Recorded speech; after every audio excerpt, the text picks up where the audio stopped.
अभी बिहार के बारे में एक महिला ने कुछ उल्टा सीधा फ्रस्ट्रेशन में बोल दिया। जैसे क्या जो दुश्मनी थी, मुझे इंडिया के वर्स्ट फकिंग रीजन में posting they the. Not kidding, the situation of Bihar is actually fucked up. It is not even hyped up. It is fucked up. लोग इंटरनेट पे उसे भला बुरा कह रहे हैं, लेकिन बिहार की असली रियलिटी क्या है, आइए जानते हैं।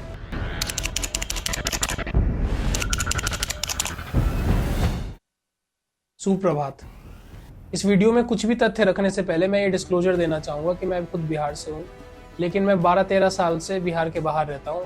अगर कोविड के 1-2 साल हम हटा दे तो मैं भी उन्हीं लोगों में से हूँ जो दिवाली छठ से पहले 15,000 की टिकट करवा के घर जाते हैं, और मुझे बिहारी होने पे गर्व है। जहाँ तक बात रही उस महिला की, तो मैं उसके कहे हुए कोई भी चीज को एंडोर से डिफेंड नहीं करना चाहूंगा, क्योंकि कहीं पे भी आप अगर एक प्रेजुडिस लेके जा रहे हो, अगर आप यही सोचते हो बिहार के बारे में कि यहाँ पे तो पवन सिंह ठेला पे और लिट्टी चोखा बेच रहा होगा और नाच रहा होगा, गंदे गाने चल रहे होंगे, तो वहां पे आप जाओगे, आपको छोटी सी इनकन्वीनियंस होगी और आप रैंट करना चालू कर दोगे ट्रिगर होके।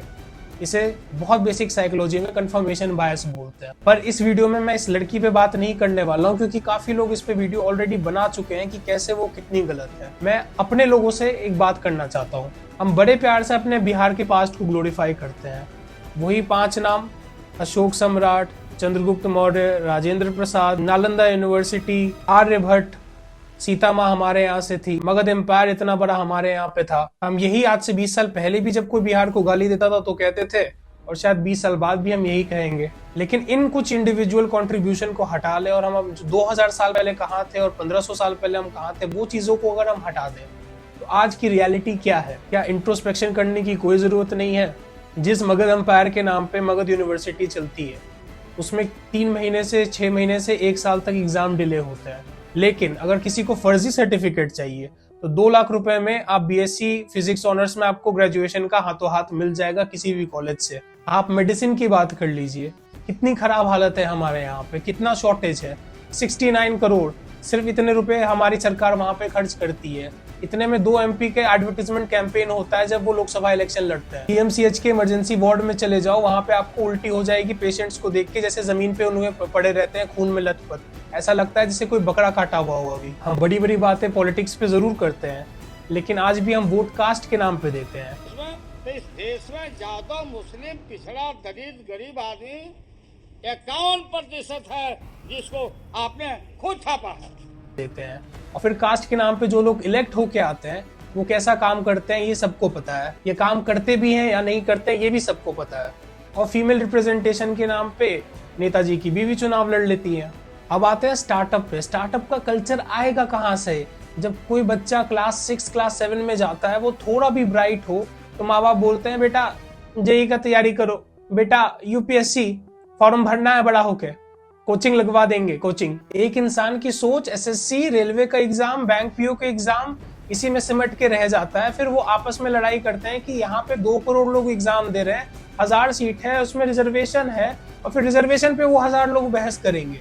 और खूबी की बात यह है कि अगर ब्राइट स्टूडेंट ना भी हो तो भी यही कल्चर है। अब आते हैं इंडस्ट्री के बारे में, तो ये भी सच्चाई है कि किडनैपिंग छोड़ के हमारे यहाँ कोई इंडस्ट्री सक्सेसफुल नहीं रही है, क्योंकि इतने ज्यादा भू माफिया है, इतने ज्यादा फ्रॉड है, इतने ज्यादा रंगदारी है, इतने ज्यादा लोग लेबर यूनियन करते हैं।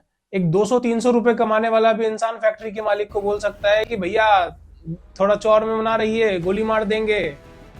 क्या ये रियलिटी नहीं है?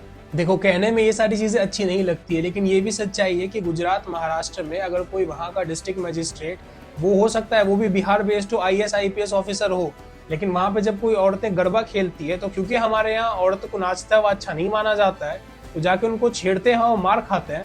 वो भी लोग तमिलनाडु से नहीं है। इस वीडियो का उद्देश्य सेंटिमेंट हर्ट करना नहीं था। मैं बिहार के बाहर भी कई सालों से रहा हूँ, मुझे ये चीज बहुत अच्छे से पता है कि हमें भी काफी लोग बहुत नीच नजर से देखते हैं, बहुत घृणा वाली नजर से देखते हैं, जो कि बिल्कुल कहीं ना कहीं सही नहीं है।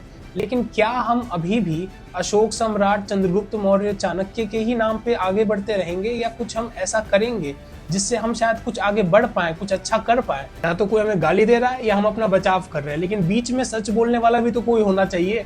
और आज मैंने वही रिस्क लेके कैमरा की बैटरी चार्ज की है, यहाँ बैठा हूँ बिना कोई स्क्रिप्ट के, मैं सच बोले जा रहा हूँ। तब से मैं वापस से ये बोल रहा हूँ, इस वीडियो का पर्पस बिहारियों को डिफेम करना नहीं है, लेकिन हम कब तक अपनी गलतियों को कारपेट के नीचे सरकाते रहेंगे, हमारे शॉर्टकमिंग्स को हम छुपाते रहेंगे, और हम एक्सपेक्ट करेंगे कि दुनिया हमें इज्जत की नजरों से देखे?